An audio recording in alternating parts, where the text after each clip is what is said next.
நீ எனக்காக என்ன வேணாலும் பேசலாமா? ஒரு தாயா உனக்குள்ள இருக்கிற தவிப்ப நான் புரிஞ்சுக்கிறேன். ஆனா நியாயம்னு ஒண்ணு இருக்குமா? இதுக்கெல்லாம் நான் பதில் சொல்லிதான் தீரணும். எல்லாத்துக்கும் முன்னாடி நான் போலீஸ்க்கு பதில் சொல்லணும், அப்புறம் கோர்ட்டுக்கு பதில் சொல்லணும். ஹே, எல்லா பதிலையும் நாங்க சொல்லிக்கிறோம். நீ கொஞ்சம் வாயை மட்டும் சும்மா இருந்தா அதுவே போதும். அது எப்படி அத சும்மா இருக்க முடியும்? காயத்ரி,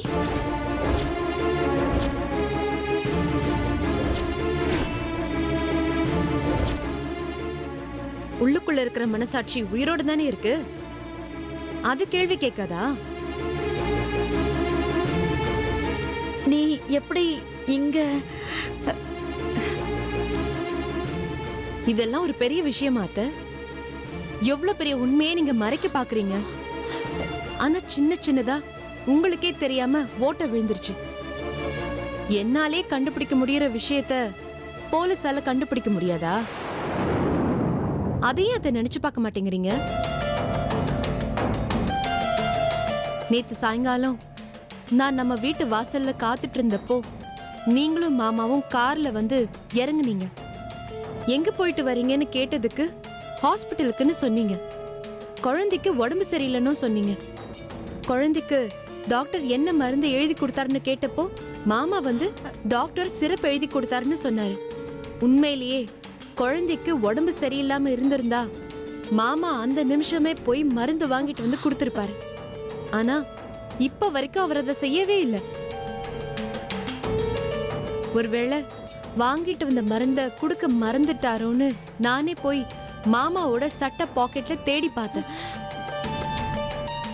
அதுல மருந்து சீட்டு எதுவுமே இல்லை. அவர் மருந்து வாங்க போனதா எந்த அடையாளமும் இல்லை. அதுக்கு பதிலா இந்த ஹாஸ்பிட்டல்ல அண்ணிய அட்மிட் பண்ணி பணம் கட்டினதுக்கான ரசீது இருந்துச்சு. நான் தப்பா எடுத்துக்க மாட்டேன் அத்தை. நீங்க என்ன நினைச்சு கவலைப்பட வேண்டாம், பயப்பட வேண்டாம். நானும் உங்க குடும்பத்தை சேர்ந்தவ தானே.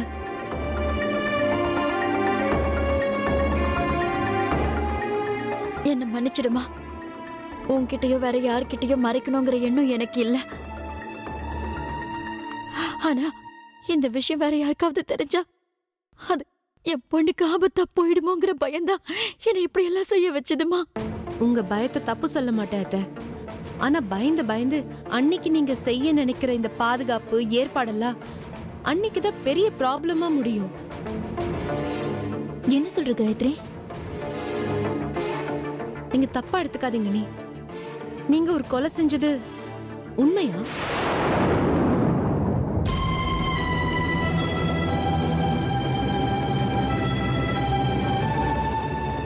முதல்ல என் கேள்விக்கு பதில் சொல்லுங்க.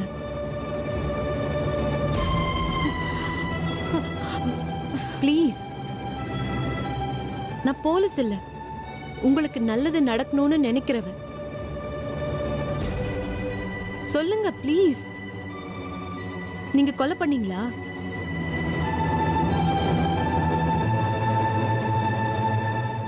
உங்க புருஷனை நீங்க தான் கொன்னீங்களா?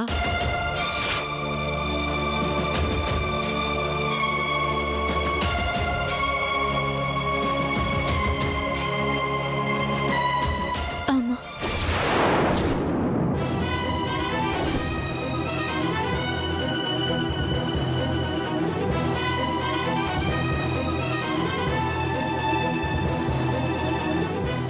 சரிங்க நீங்க உண்மையை ஒத்துக்கிட்ட வரைக்கும் சந்தோஷம். ஆனா இந்த உண்மைய நீங்க போலீஸ்ல சொல்லலனா என்ன நடக்கும்னு தெரியுமா? இன்னைக்கு சூர்யா ஸ்டேஷன்ல இருக்கிறது பெரிய விஷயமே இல்ல அண்ணி. ஆனா ரேணுகாவை அந்த முத்தைய அரெஸ்ட் பண்ணி கூட்டிட்டு போயிட்டாரு. அது தெரியுமா உங்களுக்கு?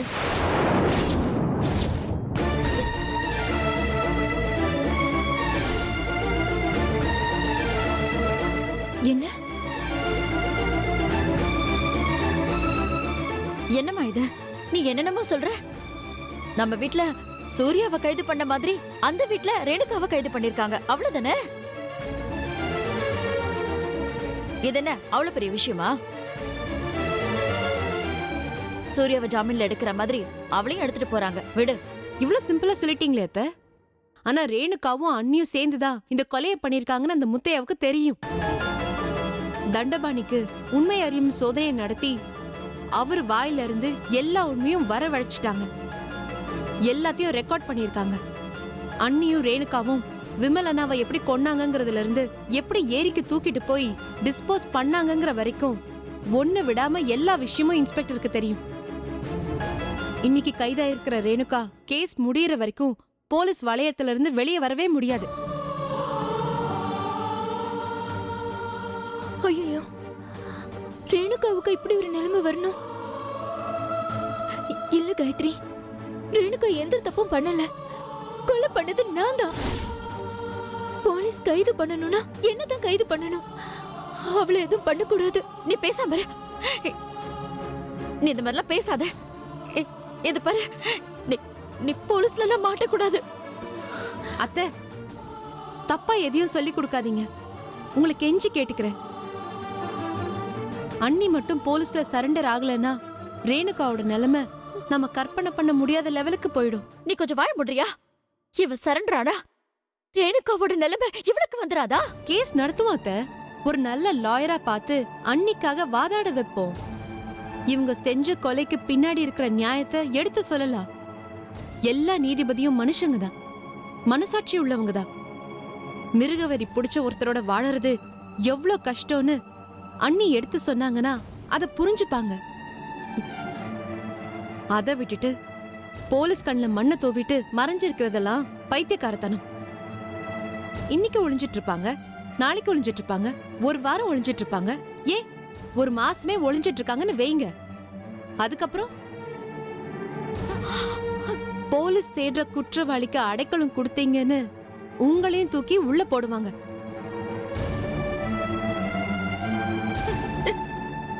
வாழ்நாள் பூரா கஷ்டப்பட்டுக்கிட்டே இருக்கணும்னு உங்களுக்கு என்ன தலையெழுத்தா? இல்ல மாமாவுக்கு தான் தலையெழுத்தா? இந்த நிமிஷத்தை, இந்த கஷ்டத்தை அண்ணி ஃபேஸ் பண்ணிட்டாங்கன்னா காலம் பூரா நம்ம நிம்மதியா இருக்கலாம். தயவு செஞ்சு நான் சொல்றத புரிஞ்சுக்கோங்க அத்தை. இதுக்கு மேல நீ எதுவுமே சொல்ல வேண்டாம் காயத்ரி. நான் இப்பவே போறேன். நான் இப்பவே சரண்டர் ஆகுறேன். எனக்கு மத்த எல்லாத்தையும் விட ரேணுகா இதால பாதிக்கப்படக்கூடாதுங்கிறது ரொம்ப முக்கியம். அவ தங்கமான பொண்ணு. அப்படிப்பட்ட ஒரு பொண்ணு நான் இந்த உலகத்துல பார்த்ததே இல்ல.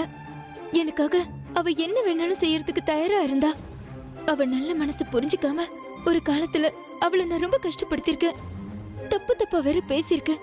ஆனா என்னைக்கு ரேணுகா நான் நினைச்ச மாதிரி இல்லைன்னு தெரிஞ்சதும் அன்னையில இருந்து அவளை என் கூட பிறக்காத தங்கச்சியதான் நான் நினைச்சிட்டு இருக்கேம்மா. தேங்க்ஸ் அண்ணி. ரேணுகா நல்லவன்னு நீங்க இப்ப புரிஞ்சுக்கிட்டீங்க. எனக்கு ரொம்ப சந்தோஷமா இருக்கு. ஏய், நீ சந்தோஷப்பட்டதெல்லாம் போதும். என் பொண்ணு போலீஸ்ல போய் சரணடையணும்னு சொல்லிட்டு யாரோ ஒருத்திக்காக நீ சந்தோஷப்பட்டுட்டு இருக்கியா? இல்ல அத்தை, அண்ணி போலீஸ்ல சரண்டர் ஆகுறது தான் எல்லாருக்கும் நல்லது. கேஸ் நடக்க போற காலம் ரொம்ப கம்மி. ஆனா வாழ்க்கை பெருசு இல்லையா? அண்ணி காலம் பூரா நல்லா இருக்கணுங்கிற எண்ணத்தினாலதான் நான் இத சொல்றேன்.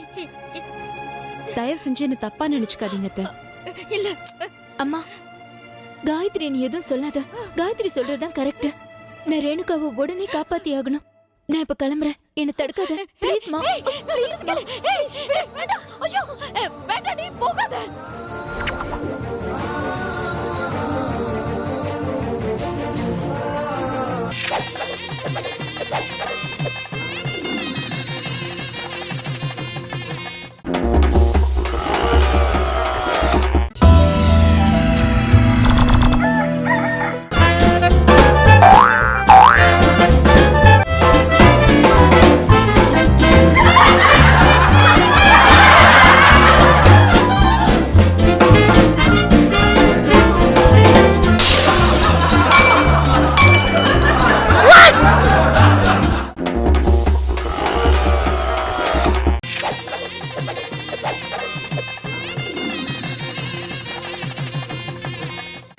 சூர்யா, மா சூர்யா, மா சூர்யா. ஆமா, யாரும்மா நீ? இல்லம்மா. வனிதா, ஹலோ. நீ எப்படிங்க? சார், நான் சரண்டர் ஆகிறதுக்காக தான் வந்திருக்கேன். எனக்கு அதுக்கு என்ன ப்ராசஸ்னு தெரியாது. என்ன செய்யணுமோ நீங்க அதை செஞ்சுக்கலாம். என் வீட்டுக்காரர் விமலை கொலை பண்ணது நான் தான்.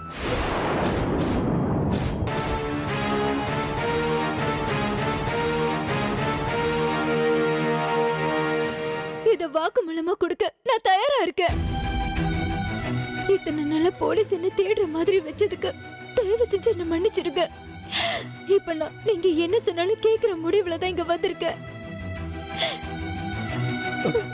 வனிதா, என்ன மன்னிச்சிரு சூர்யா. என்னால உங்க எல்லாருக்கும் என்னென்னமோ கஷ்டம் வந்திருக்கு. நம்ம குடும்பத்து ஆளுங்களுக்கு மட்டும் இல்ல, ரேணுகா வீட்டு ஆளுங்களுக்கும் எவ்வளவோ கஷ்டம். நான் சுய நினைவோட தெரிஞ்சு செஞ்ச ஒரே ஒரு விஷயம் என் வீட்டுக்காரரை கொலை பண்ணதுதான். ஏய், அப்போ என்ன சொல்ற? நான் நினைச்சது, சந்தேகப்பட்டது, உன் தம்பி போராட்டி கனவு கண்டது எல்லாமே கரெக்ட் இல்ல? உண்மைதான் சார். இதெல்லாம் நடக்கும்னு நான் எதிர்பார்க்கல. ஆனா இதுதான் நடக்கணும்னு எழுதி இருக்கு. வனிதா, என்ன பைத்தியக்காரத்தனமா உளறிட்டு இருக்க? நீங்க வந்தது அப்பாக்கு தெரியுமா? ஹலோ, முதல்ல எங்க அப்பாக்கு இன்ஃபார்ம் பண்ணுங்க. ஏய், அதான் உங்க அக்கா தெளிவா பேசுறாங்கல்ல, நீ எதுக்கு பதற? மூடு. சார், என் மேல உள்ள பாசத்துல என் தம்பி ஏதோ தெரியாம பேசுறான். இதெல்லாம் தயவு செஞ்சு பெருசுப்படுத்திக்காதீங்க. நான் செஞ்ச கொலைக்கு நான் மட்டும்தான் சார் பொறுப்பு. ப்ளீஸ் என்ன அரெஸ்ட் பண்ணுங்க சார். சார், அதுக்கு முன்னாடி என் தம்பியை வெளியே விட்டீங்கன்னா நல்லா இருக்கும். எனக்காக தான் நீங்க இவனை பிடிச்சு வச்சிருக்கீங்கன்னு நான் நினைக்கிறேன். என் தம்பி மட்டும் இல்ல, ரேணுகாவும் அவ வீட்டுக்காரரும் எந்த தப்புமே பண்ணாதவங்க சார். நடந்த இந்த கொலைக்கு உங்களுக்கும் எந்த சம்பந்தமுமே கிடையாது. என் வீட்டுக்காரரை கொன்னது நான் தான். முழு மனசோட தெரிஞ்சதை நான் அது செஞ்சேன். நீங்க பேசுறது எனக்கு புரியல, கொஞ்சம் விளக்கமா சொல்லுங்க. இப்பவே என்ன கோர்ட்டுக்கு கூட்டிட்டு போனீங்கன்னா கூட ஜட்ஜு முன்னாடி நடந்த எல்லாத்தையுமே ஒண்ணு விடாம நான் சொல்லிடுறேன். நான் தான் சொன்னேனே, இந்த கொலைக்காக நீங்க யாரை எல்லாம் அரெஸ்ட் பண்ணி வச்சிருக்கீங்களோ அவங்களை எல்லாம் நீங்க ரிலீஸ் பண்ணிட்டா நல்லா இருக்கும் சார். கான்ஸ்டபிள். Yes sir.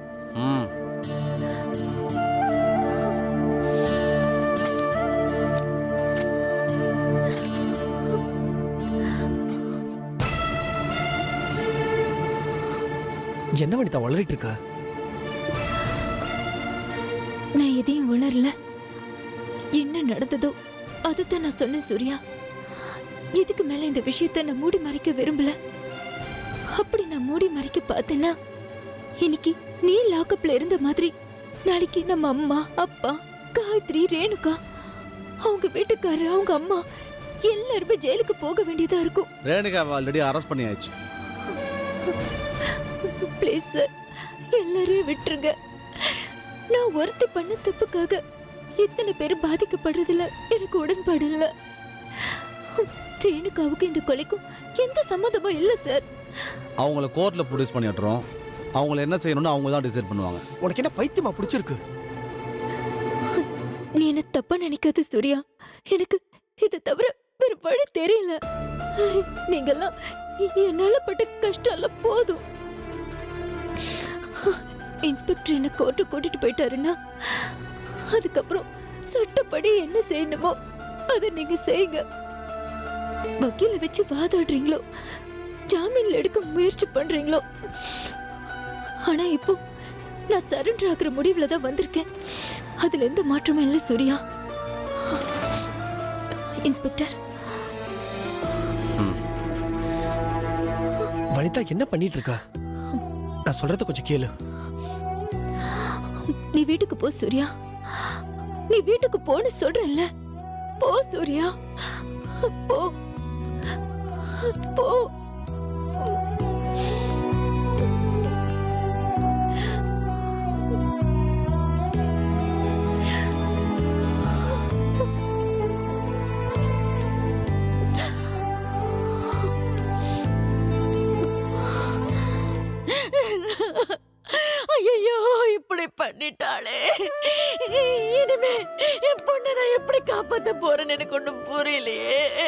கடவுளே, நான் அவளுக்கு படிச்சு சொன்னேன், எப்படியாவது இந்த கேஸ்ல இருந்து வெளியில வந்துடலாம், உனக்காக நான் என்ன வேணும்னாலும் பண்ணுவேன்னு சொன்னனே. அவங்க அப்பாவும் நானும் எவ்வளவு சொன்னமே, கேட்காம இப்படி போய் அவ சரண்டர் ஆகி தொலைச்சிட்டாளே. ஐயோ ஐயோ, இனிமே அந்த படுப்பாவே எப்படி இவ்வளவு சும்மா விட மாட்டானே. என் பொண்ணு வெளியில வரவே முடியாதா? ஐயோ, என் பொண்ணுக்கு எதிர்காலமே இல்லாம போச்சு.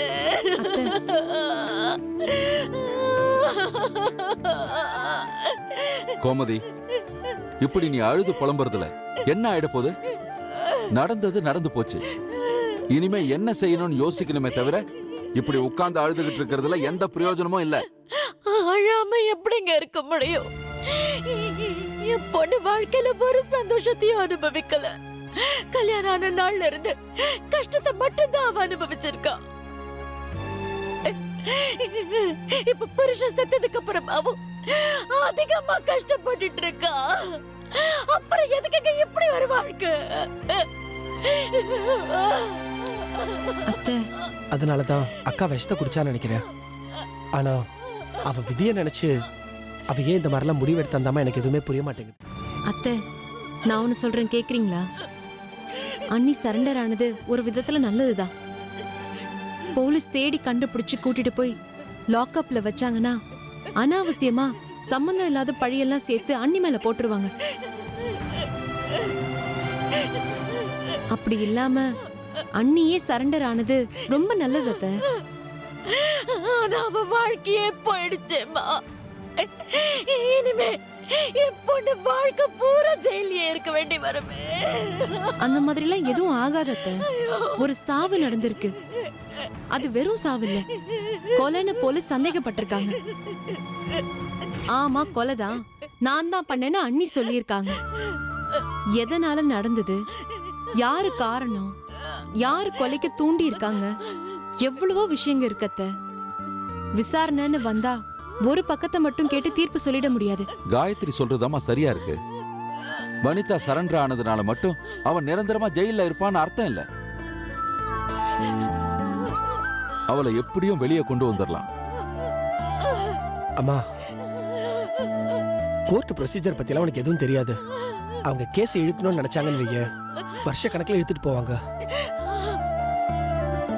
ஆனா என்ன, அக்காக்கு பெயில் கிடைக்கிறதுக்கு ஆப்பர்ச்சுனிட்டிஸ் இருக்குமா? ஆனா அந்த முத்தையா ஜாமீன்ல என் பொண்ணை வெளியில விடுவான்னு எனக்கு நம்பிக்கை இல்லப்பா. அவ அப்படி செய்யக்கூடியவன் எனக்கு தெரியல. அத்தை, தனிப்பட்ட ஒரு ஆளா எதுவுமே செய்ய முடியாது அத்தை. சட்டம்னு ஒண்ணு இருக்கு. அண்ணி தான் செஞ்ச தப்ப ஒத்துக்கிட்டு சரண்டர் ஆயிருக்காங்க. அவங்களுக்கு ஜாமீன் தரமாட்டேன்னு எந்த கோர்ட்டும் சொல்லாது. வனிதாவை நிச்சயமா ஜாமீன்ல வெளியே எடுத்துடலாம். மிஞ்சி போனா 4 நாள் இந்த கேஸ நல்லபடியா நடத்தி அவளை இந்த வழக்குல இருந்து சம்பந்தமே இல்லாத அளவுக்கு நம்ம வெளியே கொண்டு வந்துடலாம். அத்தை, அண்ணியும் சரி ரேணுகாவும் சரி 2 பேருமே கொலை பண்றவங்க இல்ல. என்ன காரணத்தினால இப்படி ஒரு சம்பவம் நடந்துச்சுன்னு நான் கண்டுபிடிக்கிறேன். அண்ணி இந்த கொலையை செஞ்சது உண்மையாவே இருந்தாலும் சட்டப்பூர்வமா அவங்கள மீட்டு வெளியே கொண்டு வர வேண்டியது என்னோட பொறுப்பு. இதை நான் உங்களுக்கு செஞ்சு கொடுக்கற சத்தியம்னு நினைச்சுக்கோங்க. தயவு செஞ்சு கண்ணை தொடங்க. ஆக வேண்டிய விஷயத்த நீங்க பாருங்க அத்தை. உன்னால இது முடியுமாமா? காரணம் இல்லாம அவங்க எந்த தப்பும் செய்யக்கூடியவங்க இல்ல அத்தை. உணர்ச்சி வசப்பட்டு கொலையே பண்ணியிருந்தாலும் அதுக்கு நியாயமான ஒரு காரணம் கண்டிப்பா இருக்கும்.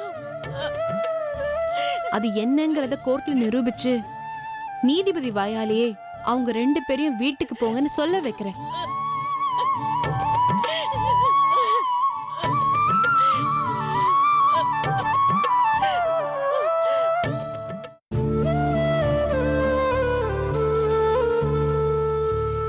அண்ணி, பயப்படாதீங்க அண்ணி.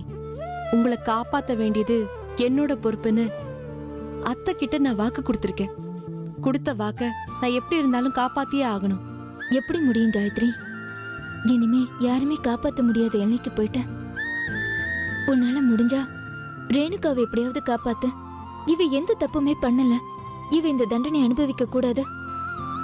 என்ன வனிதா இப்படி பேசிட்டு இருக்க? கொலையா நினைச்சா நம்ம அதை பண்ணோம். வீட்ல தொல்லை கொடுக்கற ஒரு மூட்டை பூச்சி கரப்பான் பூச்சி நினைச்சுதானே நாம அவரை கொன்னோம். விசாரணை தண்டனைன்னு வரும்போது எனக்கும் அதுக்கும் சம்மந்தம் இல்லைன்னு சொல்லிட்டு எனக்கு எப்படி வேலைக்கு போக மனசு வரும்? இத பாரு ரேணுகா, உணர்ச்சி வசப்பட்டு பேசுறதுல எந்த அர்த்தமும் இல்ல. தப்பான ஒருத்தனை இல்லாம பண்ணிருக்கீங்கன்னு வச்சுக்கோங்க. இது பச்சைய நியாயப்படுத்துறது தான். இல்லன்னு நான் சொல்ல மாட்டேன். ஆனா எல்லாருக்கும் அவங்கவங்க நியாயம் தானே முக்கியமா இருக்கும். நம்ம என்ன பேசி என்ன பிரயோஜனம்? எப்படியும் கேஸ் கோர்ட்டுக்கு போச்சுன்னா விசாரணை தீர்ப்புன்னு வரத்தானே போகுது. அதுல எந்த சந்தேகமும் இல்ல நீ. நான் ஒன்னு சொல்றேன், எந்த நீதிபதியும் மனசாட்சிய கழட்டி வச்சுட்டு வேலை பாக்குறவங்க இல்ல. விமல் என்ன மாதிரியான ஆளு எவ்வளவு பெரிய தப்பு செஞ்சுட்டு இருந்திருக்காரு. ஒரு மனைவியா அவர் உங்களை எவ்வளவு மோசமா நடத்த பாத்திருக்காரு. கல்யாணம் ஆனவன்னு தெரிஞ்சதுக்கு அப்புறமும் ரேணுகா மேல அவர் ஆசைப்பட்டிருக்காரு. இவளை அடையணும்னு துடிச்சிருக்காரு. இதெல்லாம் எவ்வளவு அசிங்கம், எவ்வளவு வக்ரம் பிடிச்ச புத்தி. இது எல்லாத்தையும் நம்ம தெளிவா எடுத்து சொல்லுவோம். நீதிபதிக்கு உண்மை புரியும். ஒரு பொண்ணு வாழ்க்கையில எதை வேணாலும் யாருக்கு வேணாலும் விட்டு கொடுக்கலாம். ஆனா தன்னோட புருஷன் ஒரு தப்பான மனுஷன்னு தெரிஞ்சா அதை யாராலையும் தாங்க முடியாது.